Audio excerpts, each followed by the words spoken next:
దేవుడు కుక్కని తయారు చేసి ఇలా అంటాడు, నీవు కేవలం ద్వారం దగ్గర కూర్చొని వచ్చిపోయే వాళ్ళ మీద అరుస్తూ ఉండు, దీనికి నీకు 20 సంవత్సరాలు ఆయుష్ ఇస్తాను అని అంటాడు. అప్పుడు ఆ కుక్క 20 ఏళ్ళు అరుస్తూ ఎలా ఉంటాను, నాకు కేవలం 10 సంవత్సరాలు చాలు అంటుంది. సరే తదాస్తు అంటాడు. ఆ తర్వాత దేవుడు కోతిని తయారు చేసి వెళ్లి భూమి మీద నీ అల్లరితో మనుషులని సంతోషపెట్టు అంటాడు. అలాగే నీకు 20 సంవత్సరాల ఆయుష్ని ఇస్తున్నా అనగా 20 ఏళ్ళు కోతి పనులు చేస్తూ ఎలా ఉండగలడు, నాకు 10 సంవత్సరాలు చాలు అంటుంది. సరే తదాస్తు అంటాడు. ఆ తర్వాత దేవుడు ఆవుని చేసి వెళ్లి మనుషులకు సహాయం చేస్తూ పిల్లలకి పాలు ఇచ్చి అందరికి ఆహారాన్ని అందించు, దీనికి గాను నీకు 60 సంవత్సరాల ఆయుష్ని ఇస్తా అనడంతో, అమ్మో 60 ఏళ్ళ, అన్ని సంవత్సరాలు నేను చాకరీ చెయ్యలేను స్వామి, నాకు 20 ఏళ్ళు చాలు అని అంటుంది. దాంతో సరే తదాస్తు అంటాడు. ఆ తర్వాత దేవుడు మనిషిని సృష్టించి నువ్వు భూమి మీద సంతోషంగా ఉండు, దీనికి నీకు 20 ఏళ్ళు ఇస్తున్నా అనడంతో, అయ్యో స్వామి 20 ఏళ్ళేనా, నాకు సరిపోదు అని కుక్క వద్దనుకున్న 10 ఏళ్ళు, కోతి వద్దనుకున్న 10 ఏళ్ళు,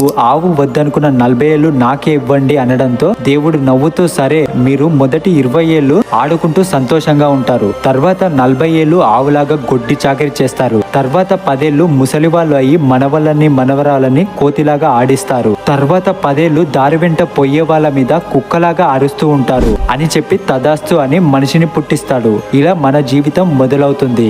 అందరూ చెప్పండి, ఓం నమః శివాయ.